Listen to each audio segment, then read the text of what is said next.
사람 인생이라는 게 말이요. 겉으로 보기엔 기와집 처마 끝처럼 번듯해 보여도 속은 언제 무너질지 모르는 흙담짝일 때가 많다, 이 말이요.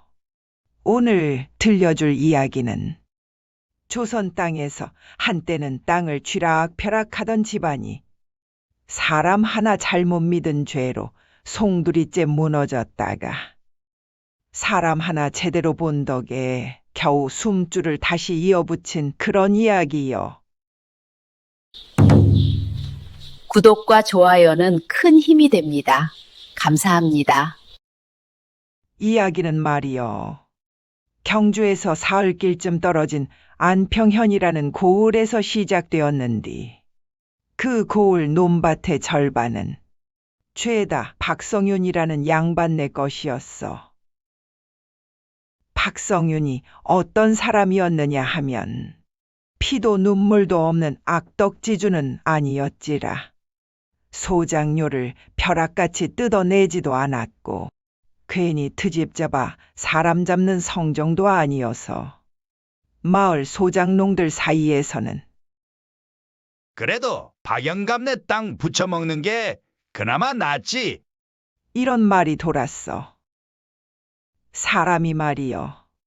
이 정도 평판이면 자기는 제법 잘 살고 있다고 믿기 마련이거든. 그해 가을거지 철이 되자 집사 칠복이 하인들을 거느리고 소장료를 거들어 나섰는디 그날따라 막내 아들 유겸이 자기도 한번 따라가 보겠다고 나섰어. 박성윤에게는 아들이 셋이 있었는디 본래 생각은 단순했어. 재산 관리 같은 건 집사에게 맡기고 아들들은 글이나 읽혀 과거 급제나 시킬 속셈이었지라. 근디 이 막내가 말이여. 아주 물건이었는디 고집이 돌덩이처럼 단단했어. 한번 꽂히면 부러질지언정 휘어지지는 않는 성미였지. 박성윤은 결국 허락하면서 이렇게 단단히 일렀어. 소장농 중엔 말 통하는 사람도 있고 눈에 불 켜고 달려드는 사람도 있다. 험한 꼴 보게 되거든 괜히 내가 나서지 말고 칠복에게 맡겨라. 그렇게 유겸은 칠복이와 집을 나섰어. 그런디 말이여. 해가 뉘엿뉘엿 넘어갈 즈음 유겸이 집으로 돌아왔는디 그 꼴이 말이 아니요. 밥숟가락을 들어도 내려놓고 물 한 모금도 삼키질 못하고 넋이 나간 사람 마냥 허공만 멍하니 바라보고 있더라, 이 말이요. 박성윤은 가슴이 덜컥 내려앉아 물었지. 어디서 소장농한테 공변이라도 당했느냐? 근데 유겸은 입을 꾹 다물고 한마디도 안 했어. 결국 칠복을 불러 캐물었는디 칠복이 한참을 뜸들이다 머뭇거리며 말했지. 날이 도련님이 소장료를 거둔 게 아니라 혼사를 물었다가 퇴짜를 맞았습니다. 그 말에 박성윤은 속이 뒤집혔지라. 아들이 제멋대로 혼사를 물었다니 놀라기도 했고 무엇보다 기가 차고 자존심이 상했지. 이 고을에서 박씨 집안을 모르는 사람이 어디 있다고. 훤칠하게 잘생긴 내 아들이 혼사 이야기를 꺼냈는데 거절을 당하다니 말이요. 대체 어느 집이냐? 칠복이 말했어. 마을 동쪽 끝에 사는 외지 선비 최명화라는 사람의 딸입니다. 이름은 연화. 인물이 곱기로 소문이 자자합니다. 도련님이 예전에 그 집 농사일도 거들어줬다고 합니다. 박성윤도 기억이 났어. 몇 해 전 딸 하나 데리고 조용히 들어온 선비. 과거에 미끄러진 유생이라 들었지라. 농사 솜씨는 썩 좋지 않았지만 소장료는 한 번도 밀린 적 없고 행색도 남루하지 않았어. 박성윤은 대수롭지 않게 말했지. 글 읽는 선비라면 자존심 좀 세울 수도 있지. 아가씨가 조건이 괜찮다면 소장농 집안이라도 상관없다. 막내가 생긴 건 반듯해도 고집이 워낙 세서 정한 건 쉽게 안 놓는다. 근데 칠복은 고개를 설레설레 저었어. 아예 거절했습니다. 감히 넘볼 처지가 아니라 하면서요. 그 말을 들은 박성윤은 급한 마음에 유겸을 불러 단도직입으로 물었지. 정말 그 집 아가씨가 아니면 안 되겠느냐? 유겸은 눈 하나 깜짝 안 하고 말했어. 그 아이 아니면 안 됩니다. 박성윤은 긴 한숨을 내쉬었어. 좋다. 내일 내가 직접 같이 가마. 정식으로 예를 갖추면 체면상 거절 못할 게다. 다음 날 박성윤은 하인들로 하여금 예물을 갖춰 매고 유겸과 함께 최씨네 집을 찾았어. 최명하는 유생답게 집 밖으로 나와 차분히 예를 갖춰 맞이했지라. 박성윤이 먼저 입을 뗐지. 최 선생, 우리 아들이 대개 따님을 끔찍이도 연모한다 하니 우리 두 집안이 사돈의 연을 맺는 게 어떻겠소? 말을 다 듣고 난 최명하가 수염을 내리쓸며 이렇게 말했어. 저희에게야 과분한 제안입니다만 감히 허락할 수가 없습니다. 박성윤은 가까스로 참으며 물었지. 마음에 걸리는 게 있으면 말씀하시오. 부족한 게 있으면 내가 다 채워줄 터이니.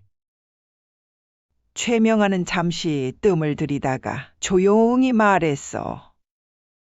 도련님이야 참으로 훌륭한 아이입니다만 제가 여편네를 일찍 여의고 딸 하나만 보고 살아왔습니다. 그래서 사위를 들여 집안을 잇고자 합니다. 이 말이 떨어지자 박성윤은 얼굴빛이 돌처럼 굳었지라. 이에 칠복이 참지 못하고 고함쳤어. 자네 지금 제정신인가? 어디서 함부로 내뱉는 게요? 감히 귀한 양반과 도련님을 소장농 집구석에 데릴 사위로 드리겠다고? 박성윤은 화가 머리끝까지 치밀어 올라 유겸을 잡아 끌고 자리를 떠버렸고 칠복은 최명하를 잡아먹을 듯 노려보며 한마디 쏘아붙였지. 이 고리타분한 서생 같으니라고. 세상 물정 몰라도 분수가 있지. 근디 말이여. 최명하는 눈 하나 깜짝 안 하고 내 한마디 똑똑히 해둠세. 내가 마음만 바꿔먹으면 언제든 자네 주인 어른과 사돈지간이 될 사람이야. 그러니 나중에 후회 말고 입조심하게나. 그 기세에 눌린 칠복이는 혼자 씩씩대다 나오고 말았지. 그렇게 박씨 양반집 사람들이 얼굴을 붉히며 돌아갔는디 아이고 집안에 사달이 나도 크게 났구먼. 귀하디 귀한 아들 유겸이가 그날로 시름시름 알아 누워버린 거요. 밥 한술 못 뜨고 얼굴이 반쪽이 되더니 나중에는 뼈만 앙상하게 남아서는 오늘 내일 하는 지경까지 갔으니 부모 속이 어떻겠어. 팔도강산 용하다는 의원을 다 불러봐도 대답은 하나여. 이 병은 마음에 맺힌 병이라 마음의 약이 아니면 고칠 수 없습니다. 결국 박성윤의 처가 남편 바짓가랑이를 붙잡고 통곡을 했지. 아들 셋 중 하나 내주는 게 아들 하나 잃는 것보단 낫지 않겠습니까? 박성윤도 처음엔 그래도 명색이 양반 가문인디. 하며 망설이다가 자식 죽어가는 꼴을 보니 별 수가 있나. 결국 발을 쾅쾅 구르며 에라이 내가 졌다 졌어 하고 항복을 선언했지 뭐여. 이튿날로 쪼르르 달려가서 대릴 사위로 보내겠다 하니 최명하 이 양반 아주 느긋하게 그거 참 잘 생각하셨소. 한마디 던지는 뒤 혼사가 정해지자 유겸이 벌떡 일어나 춤을 추니 참으로 귀신이 곡할 노릇이지. 그리고 말이여, 박성윤이 지 아들 고생할까봐 혼수로 땅 100마지기를 뚝 떼어 최씨네를 넘겨줬지 뭐여. 최씨네는 하루아침에 소장농에서 고을에서도 손꼽히는 집안이 된 게지. 사람들은 박영감, 체면이 땅에 떨어졌네. 하면서 뒤에서 수군댔어. 그러면서도 딸 잘 둔 최씨 팔자를 몰래 부러워했지라. 집사 칠복이도 배가 아파서 눈알이 뒤집혔는디. 뭐 어쩌겠어. 이미 엎질러진 물인디.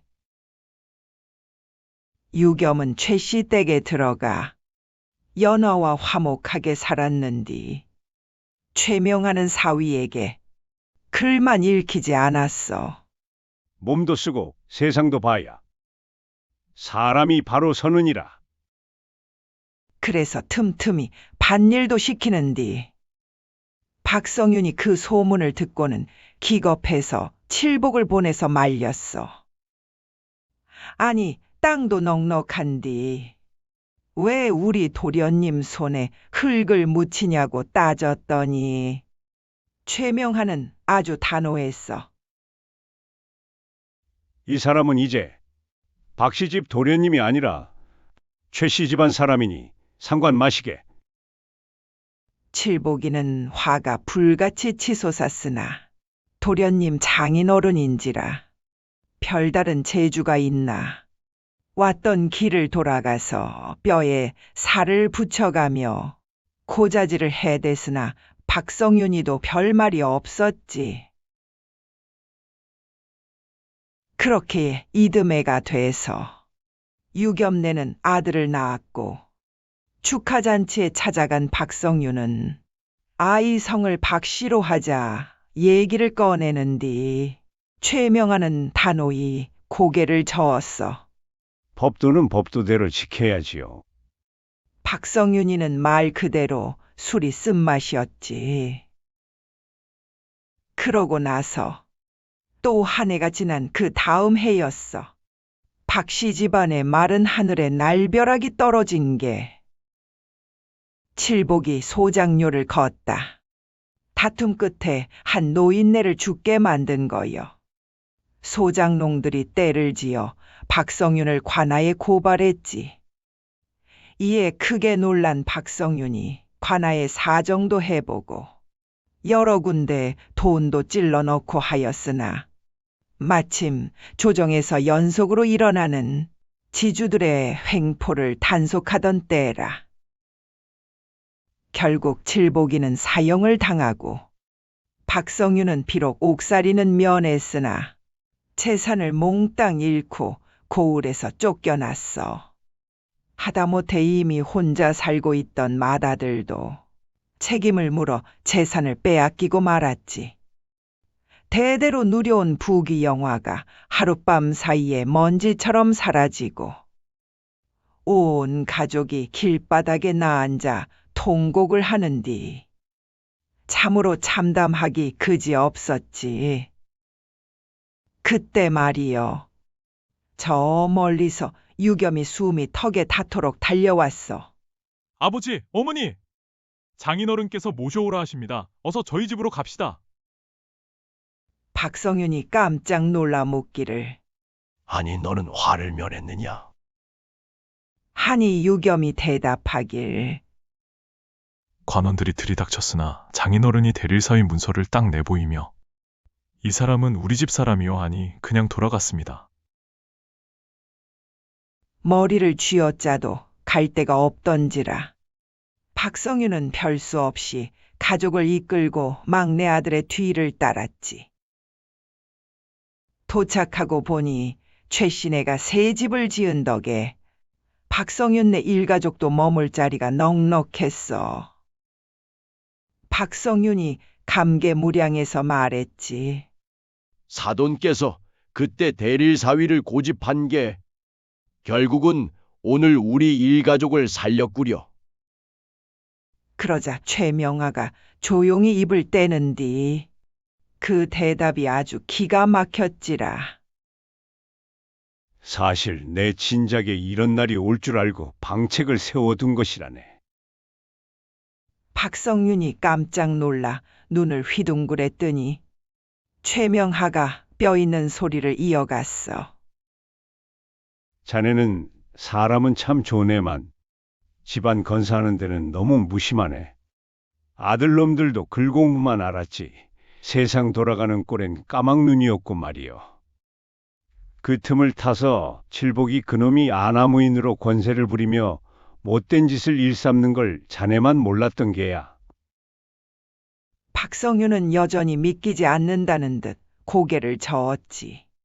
아니, 칠복이는 내 친척이고 그 아비는 내 목숨까지 구한 사람인데 나랑 같이 자란 그놈이 그럴 리가 있겠나?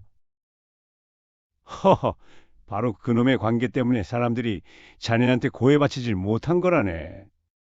어쩌다 누가 귀띔이라도 하면 자네가 귀등으로나 들었나? 그놈이 아녀자를 희롱하고 소장료 못 내는 집안을 얼마나 핍박했는지 아는가? 심지어 내 딸 연화가 밭일하러 나갈 때도 그놈이 수작을 걸었다네. 그때 마침 유겸이가 나타나서 도와주지 않았으면 큰일 날 뻔했지. 두 아이가 그렇게 인연이 닿은 걸세.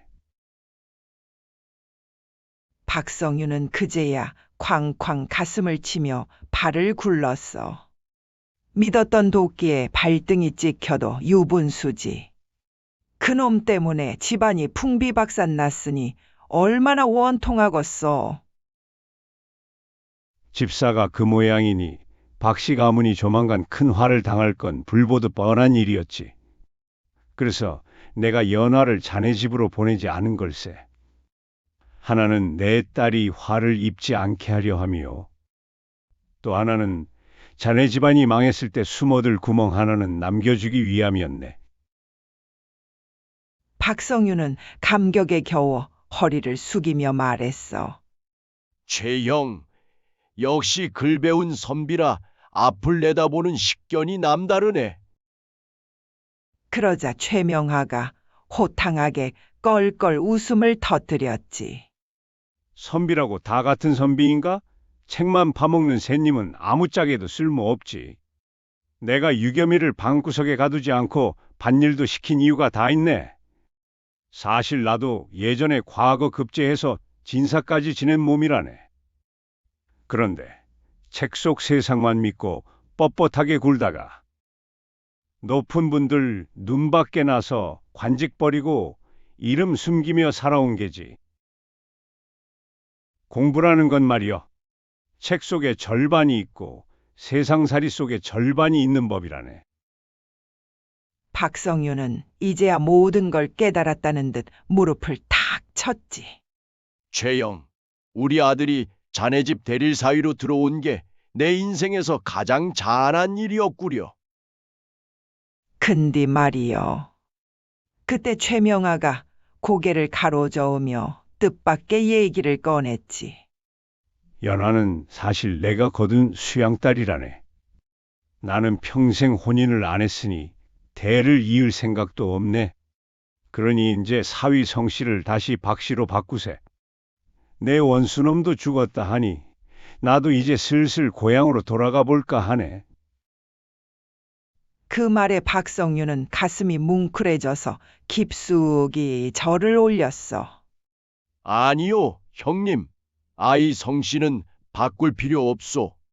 형님이 고향을 가시든 여기 계시든 이제 우리 박 씨와 최 씨는 영원히 끊을 수 없는 한 가족 아니겠소?